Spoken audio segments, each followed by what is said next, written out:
Halo guys, di video kali ini kita akan membahas mengenai Pulau Okinoshima. Apakah kamu tahu mengenai Pulau Okinoshima? Langsung saja kita bahas ya.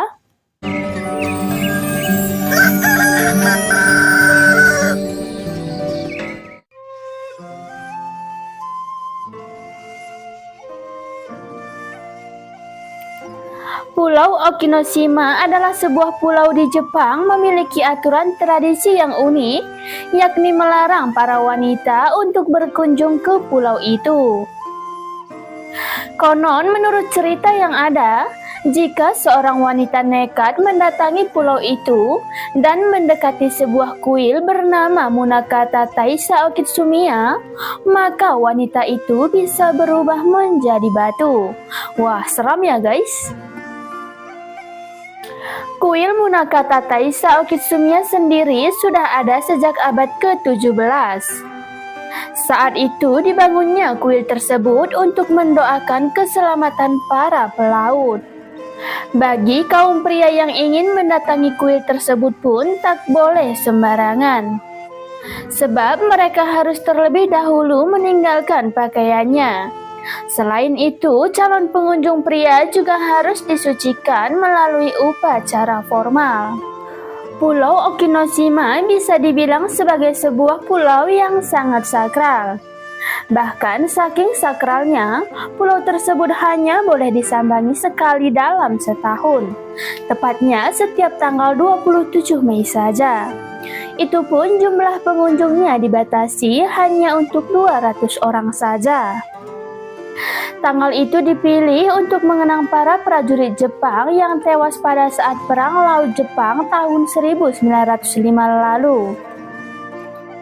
Pulau ini masuk ke dalam wilayah pemerintahan kota Munakata dengan wilayah kotanya berusia 75 tahun Hiromitani.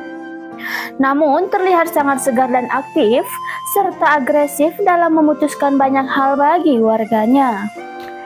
Secara mudah dapat digambarkan, pulau ini disebut pulau di mana Tuhan tidur, khususnya bagi Tuhan wanita. Begitulah kepercayaan penduduk setempat. Oleh karena itu, Okinoshima memang sangat sakral. Tak bisa sembarangan orang masuk ke sana, kekayaan juga dibiarkan begitu saja. Bagi yang berkunjung, sama sekali tak boleh membawa pulang apapun dari sana. Baik itu pasir, daun, batu, dahan, atau apapun juga termasuk air dari sana dilarang keras untuk dibawa pulang.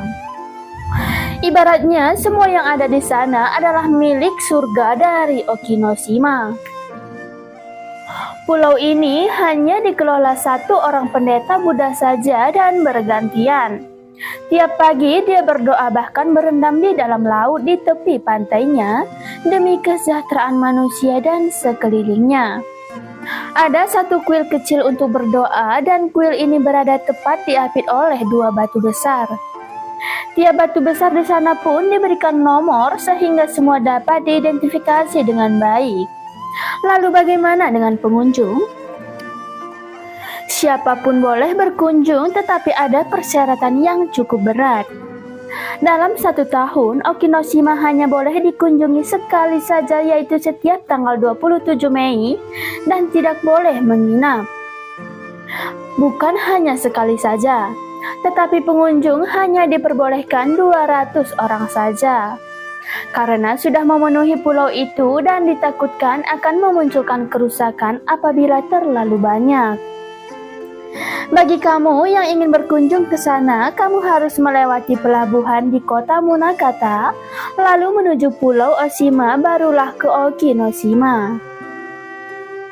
Dari Oshima ke Okinoshima pun ombak laut sangat kencang sehingga perjalanan yang cukup berbahaya dan membutuhkan keberanian tinggi untuk berlayar ke sana.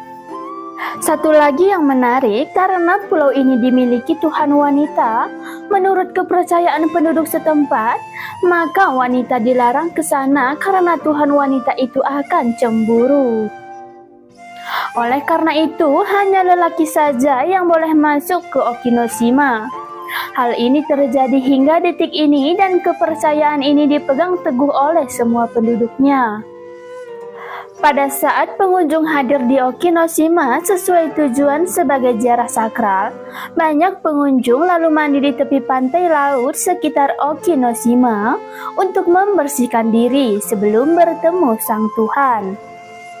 Setelah bersih semua lahir dan batin, barulah menuju kuil untuk berdoa. Apapun yang kita inginkan dan terutama untuk kebaikan manusia bersama. Di sana kita bebas jalan-jalan tetapi tak boleh membawa pulang apapun karena ditakutkan Tuhan akan marah.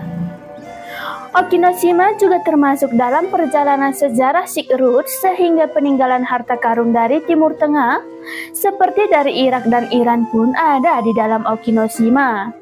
Karena pulau ini juga dilewati jalur Silk Road. Selain itu, kunjungan orang Korea dan Tiongkok di masa lalu, sehingga harta karun kedua bangsa itu pun terlihat di pulau itu. Silk Road adalah jalur perdagangan dan transmisi budaya antar bangsa barat dan timur sejauh kira-kira 6.000 km yang terjadi antara 114 tahun lalu sebelum Masehi.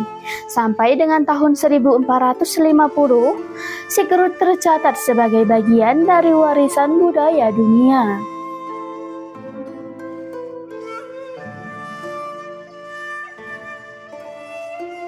Nah, itulah tadi cerita seputar Pulau Okinoshima. Bagaimana menurutmu guys? Apakah kamu tertarik untuk berkunjung ke sana? Sekian dulu video kali ini ya. Sampai bertemu di video selanjutnya. Dadah!